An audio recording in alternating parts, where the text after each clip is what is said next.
ব্যাংকের ফিক্সড ডিপোজিটের যে ইন্টারেস্ট আছে সেখান থেকে আমরা টিডিএস এর পরিমাণ কি করে কমাতে পারি। নমস্কার, আমি সুজয় বৈদ্য। ভিডিওর পরবর্তী বিষয়ে আলোচনা করার আগে আপনাদেরকে রিকোয়েস্ট করব, চ্যানেলটি যদি ভালো লাগে চ্যানেলটি অবশ্যই সাবস্ক্রাইব করে দেবেন আর পাশে থাকা বেল আইকনে ক্লিক করতে ভুলবেন না। অনেক ব্যক্তি আছেন যারা কিনা টিডিএস আর ইনকাম ট্যাক্সের মধ্যে যে পার্থক্য আছে সেই পার্থক্য কিন্তু বুঝতে পারেন না। সেক্ষেত্রে বলে রাখি যে আপনি ধরুন কোনো জায়গা থেকে কোনো ইনকাম করলেন, ইনকাম শুধু হতে হবে এমন কোনো কথা নেই, কোনো ধরনের কোনো পেমেন্ট পেলেন, সেক্ষেত্রে আপনি ধরে নিলাম 1 লাখ টাকা পেমেন্ট পেয়েছেন। এই 1 লাখের থেকে দেখা যাবে কোনো জায়গায় 10% হতে পারে, কোনো জায়গায় 5%। ইনকাম ট্যাক্স ডিপার্টমেন্ট যেভাবে স্ল্যাব বেঁধে রেখে দিয়েছে, আমরা হিসাবের সুবিধার জন্য 10% ধরে নিলাম যে আপনি যখন পেমেন্ট পাচ্ছেন ওখান থেকে 10,000 টাকা আপনার কেটে বাকি যে 90,000 টাকা থাকছে সেই 90,000 টাকা আপনাকে পেমেন্ট করছে। আর ইনকাম ট্যাক্স হলো আপনার সমস্ত ধরনের যে রোজগার আছে, ধরে নিলাম আপনি স্যালারি থেকে 20 লাখ টাকা রোজগার করছেন, তার সাথে ব্যাংক ইন্টারেস্টে আছে 1 লাখ টাকা, এছাড়া অন্যান্য ইনকাম রয়েছে আরো দেখা গেল আমি ধরে নিলাম 1 লাখ টাকা। এই সমস্ত ইনকাম যোগ করার পর আপনার 22 লাখ টাকা হচ্ছে। এই 22 লাখ টাকার উপর আপনার ট্যাক্স ক্যালকুলেশন হবে। ট্যাক্স ক্যালকুলেশন হওয়ার পর তারপরে কিন্তু আপনাকে এর উপর ট্যাক্স পেমেন্ট করতে হবে। অর্থাৎ যে টিডিএসটা আমার উপর কাটা হলো এর আগে 10,000, সেটা কিন্তু আমাদের এই ট্যাক্স ক্যালকুলেশন করে দেখা যেতে পারে যে আমাদের 1 লাখ টাকা ট্যাক্স হয়েছে। তখন কিন্তু আমাদের দেখা যাবে যে ওই 1 লাখ টাকা থেকে এই 10,000 টাকা অ্যাডজাস্ট হয়ে আমাকে 90,000 টাকা পেমেন্ট করতে হবে। এছাড়াও যদি দেখা যায় যে আমার 1 টাকাও ট্যাক্স হয় না, সেক্ষেত্রে গভর্নমেন্ট বলবে ঠিক আছে আপনার এই যে 10,000 টাকা আমরা কেটে রেখে দিয়েছি, এই 10,000 টাকা আপনাকে ফেরত দিয়ে দেওয়া হচ্ছে। কিন্তু এখন প্রশ্ন আসে, তাহলে গভর্নমেন্ট আমাদের কাছ থেকে টিডিএস ডিডাক্ট করে কেন? দুটো কারণে গভর্নমেন্ট কিন্তু আমাদের কাছ থেকে টিডিএস ডিডাক্ট করে। 1 নম্বর হলো গভর্নমেন্ট ট্র্যাক রাখতে চায় কার কোথা থেকে কি ধরনের রোজগার হচ্ছে। ধরে নিলাম আমি কোনো কোম্পানির সাথে কাজ করছি এবং তার জন্য আমি একটা প্রফেশনাল ফিজ নিচ্ছি। এখন দেখা গেল আমি সেখান থেকে 1 লাখ টাকা প্রফেশনাল ফিজ পেয়েছি। এখন এরকমও তো হতে পারে যে ওই 1 লাখ টাকা আমি আমার ইনকামে দেখালামই না, তখন ওই 1 লাখ টাকার উপর যে ট্যাক্সটা হয় সেই ট্যাক্সটা কিন্তু গভর্নমেন্টের মার চলে যাবে।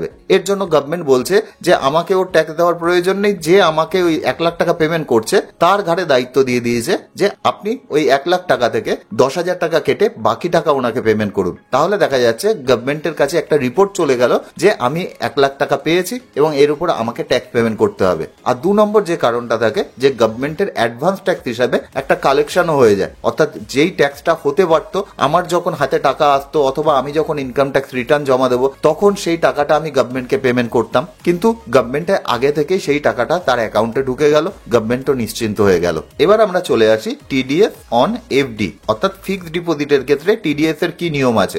এই ক্ষেত্রে যে অ্যাকাউন্ট হোল্ডার রয়েছে অর্থাৎ যাদের ফিক্সড ডিপোজিট রয়েছে তাদেরকে দুটো ভাগে গভর্নমেন্ট ভাগ করছে। 1 নম্বর হলো ইন্ডিভিজুয়াল আর 2 নম্বর হলো সিনিয়র সিটিজেন অর্থাৎ যাদের বয়স 60 বছরের নিচে, আর সিনিয়র সিটিজেন বলতে অ্যাবভ 60 যাদের হচ্ছে তাদের জন্য। এই টিডিএস কাটার জন্য প্রথমত আমাদের ইনকাম ট্যাক্সেবল হতে হবে। এই ট্যাক্সেবল হওয়ার জন্য আমরা যদি ওল্ড রেজিমে ইনকাম ট্যাক্স ফাইল করি সেক্ষেত্রে 2.5 লাখ, আর নিউ রেজিমের ক্ষেত্রে আমাদের 4 লাখ টাকা বেসিক এক্সেম্পশন লিমিট রয়েছে। এখানে ট্যাক্সেবল বলতে বেসিক এক্সেম্পশন লিমিট। আর সিনিয়র সিটিজেনদের জন্য এখানে আমাদের 3 লাখ, আর নিউ রেজিমে কিন্তু 4 লাখ টাকা আছে। আর সুপার সিনিয়র সিটিজেন অর্থাৎ 80 বছরের উপরে হয়ে গেলে সেক্ষেত্রে কিন্তু আমাদের ওল্ড রেজিমে 5 লাখ টাকা রয়েছে আর নিউ রেজিমে 4 লাখ টাকাই কিন্তু রয়েছে। এছাড়া সেকেন্ড যে অপশনটি রয়েছে সেটা হলো আমাদের ইন্টারেস্টের পরিমাণ যদি 40,000 টাকার উপরে যায় তাহলে আমাদের উপর টিডিএস কাটবে। আর সিনিয়র সিটিজেনদের জন্য আমাদের ইন্টারেস্ট ইনকাম যদি 50,000-এর উপরে চলে যায় তাহলে আমাদের টিডিএস কাটবে। এরপরে অনেকের প্রশ্ন আসে যে টিডিএস এর রেট কত হবে। টিডিএস এর রেট কিন্তু আমাদের 10% হয় ফিক্সড ডিপোজিটে। 194 এ সেকশনে কিন্তু আমাদের টিডিএস কাটা হয়।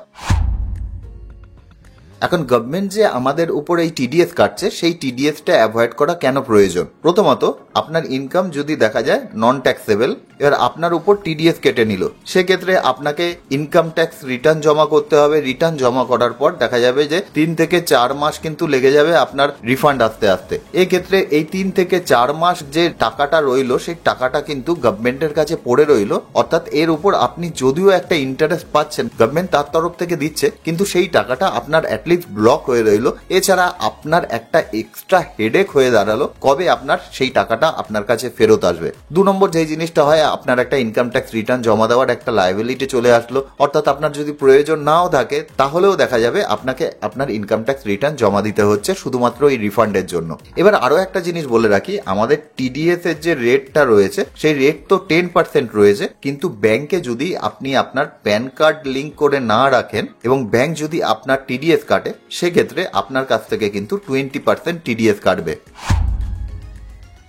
প্রথম যে উপায়টি আছে এবং সব থেকে সহজ উপায়, সেটা হলো ব্যাংকে 15G অথবা 15H জমা করা। এখন 15G যাদের বয়স বিলো 60 ইয়ার্স আছে তারা কিন্তু জমা করতে পারে, আর 15H যাদের বয়স 60 বছরের ঊর্ধ্বে তারা জমা করতে পারেন। এবং সেগুলো জমা করারও একটা নিয়ম আছে, অর্থাৎ আপনার ইনকাম ট্যাক্সেবল হওয়া যাবে না। আর 2 নম্বর হলো আপনার যে ইন্টারেস্টের পরিমাণ, সেটা যদি আপনি ইন্ডিভিজুয়াল হন 50,000-এর ওপরে হতে হবে, আর সিনিয়র সিটিজেনদের ক্ষেত্রে 1 লাখ টাকার ওপরে হতে হবে। তাহলেই কিন্তু আপনি 15G অথবা 15H জমা করতে পারবেন। 2 নম্বর হলো আপনার যে ফিক্সড ডিপোজিট আছে সেগুলো অনেকগুলো ব্যাংকের মধ্যে ভাগ করে দিন, যদি আপনার পক্ষে সম্ভব হয়। ধরে নিলাম যে আপনি ফিক্সড ডিপোজিট থেকে বছরে 2 লাখ টাকা রোজগার করেন। এখন দেখা গেল, আমি ধরে নিচ্ছি আপনি একজন ইন্ডিভিজুয়াল, অর্থাৎ 50,000 টাকার ওপরে গেলে আপনার টিডিএস কাটবে। এখন আপনি একটা কাজ করলেন যে আপনার টোটাল ফিক্সড ডিপোজিট আছে সেটা 5টা ব্যাংকের মধ্যে ভাগ করে দিলেন। সেক্ষেত্রে প্রতিটা থেকে যদি দেখা গেল 40,000, 40,000, এরকম করে আরো 40, আরো 40, আরো 40, এরকম 5টা ভাগে ভাগ করে আপনার টোটাল ইন্টারেস্টের পরিমাণ দেখা গেল 2 লাখ টাকাই রইল। সেক্ষেত্রেও আপনার টিডিএস কাটবে না কোনো ব্যাংকই, যেহেতু প্রতিটি ব্যাংকে 50,000 টাকার নিচে আপনার ইন্টারেস্ট রয়েছে। কিন্তু একটা জিনিস মাথায় রাখতে হবে, এই যে 2 লাখ টাকা আপনি ইনকাম করলেন সেটা কিন্তু আপনার ইনকামের সাথে যুক্ত হবে, এবং যদি এর উপর কোনো ট্যাক্স পেমেন্ট করার থাকে আপনার, সেটা কিন্তু আপনাকে করতে হবে। 3 নম্বর যে উপায়টি আছে সেটা হলো জয়েন্ট অ্যাকাউন্ট। আপনি জয়েন্ট অ্যাকাউন্ট খুলেও কিন্তু আপনার টিডিএস এর পরিমাণ কমাতে পারেন। ধরে নিলাম আপনার ফিক্সড ডিপোজিট থেকে আপনি যে ইন্টারেস্ট পাচ্ছেন তার পরিমাণ 90,000 টাকা। এখন আপনি একটা কাজ করলেন যে আপনার যে টোটাল এফডি রয়েছে ওটাকে 2টো জয়েন্ট অ্যাকাউন্টে ভাগ করে দিলেন। প্রথম যে জয়েন্ট অ্যাকাউন্টটি আপনি করেছেন সেটাতে ফার্স্ট অ্যাকাউন্ট হোল্ডার আপনি রইলেন, তার সাথে সাথে দেখা গেল আপনার সন্তান সেকেন্ড অ্যাকাউন্ট হোল্ডার হিসাবে রইল। সেক্ষেত্রে প্রথম জয়েন্ট অ্যাকাউন্ট থেকে আপনি 45,000 টাকা ইন্টারেস্ট আর্ন করলেন, আর সেকেন্ড যে অ্যাকাউন্টটি রয়েছে সেটাতে ফার্স্ট অ্যাকাউন্ট হোল্ডার আপনার সন্তান রইল এবং সেকেন্ড অ্যাকাউন্ট হোল্ডার আপনি রইলেন, এবং সেখান থেকেও আপনি 45,000 টাকা ইন্টারেস্ট আর্ন করলেন। সুতরাং দুটো থেকেই দেখা যাবে যে আপনার যে ইন্টারেস্টের পরিমাণ সেটা কিন্তু 50,000 টাকার নিচে। সুতরাং এর উপরেও কিন্তু আপনাকে কোনো ধরনের কোনো টিডিএস পেমেন্ট করতে হবে না। একটা জিনিস এখানে মাথায় রাখতে হবে, আপনার সন্তানেরা যদি কোনো ধরনের কোনো রোজগার করে থাকেন তাহলে সেই রোজগারের সাথে এই যে ইন্টারেস্ট ইনকামের রোজগার এটাও কিন্তু যোগ হবে। এছাড়াও আপনি চাইলে আপনার ওয়াইফের সাথেও জয়েন্ট অ্যাকাউন্ট খুলতে পারেন, কিন্তু এক্ষেত্রে একটা জিনিস মাথায় রাখতে হবে, আপনার ওয়াইফ যে ইন্টারেস্ট আর্ন করবে সেটা কিন্তু আপনার অ্যাকাউন্টে ট্যাক্সেবল হবে ইনকাম ট্যাক্সের ক্লাবিং প্রভিশনে।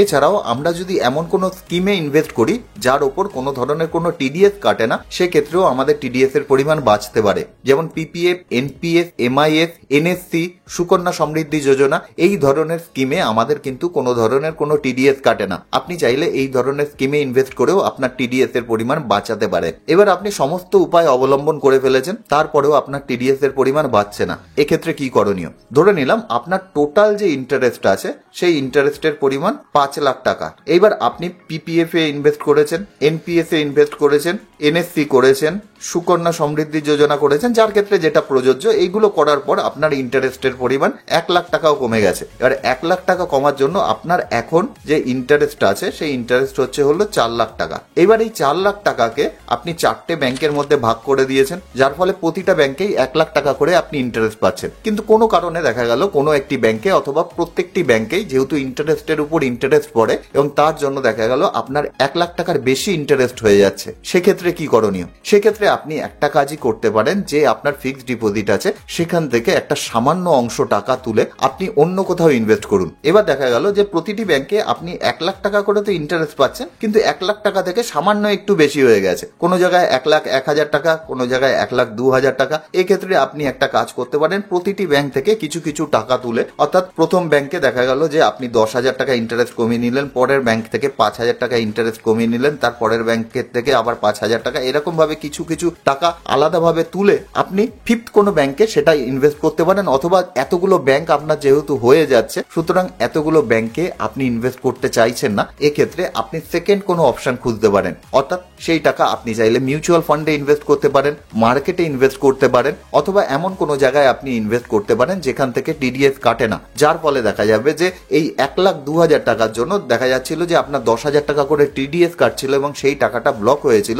প্রতিটা জায়গা থেকে অল্প অল্প করে টাকা তোলার ফলে সেই টাকাটা কিন্তু আপনার টিডিএস হিসাবে আর বেরোবে না। এবার সমস্ত কিছু করেও আপনার টিডিএস যদি আপনি বাঁচাতে না পারেন, সেক্ষেত্রে আপনার একটা কাজই করণীয় থাকে, আপনি আপনার ইনকাম ট্যাক্স রিটার্ন জমা করুন এবং ইনকাম ট্যাক্স রিটার্ন জমা করার সময় অবশ্যই দেখে নেবেন যে আপনার টিডিএস সেখানে রিফ্লেক্ট করছে নাকি এবং সেটা সেখানে পুট করে দিন। আগামী 2-3 মাসের মধ্যে আপনি আপনার রিফান্ড কিন্তু পেয়ে যাবেন। আশা করি ভিডিওটি হেল্পফুল হবে। সুজয় বৈদ্য সাইনিং অফ।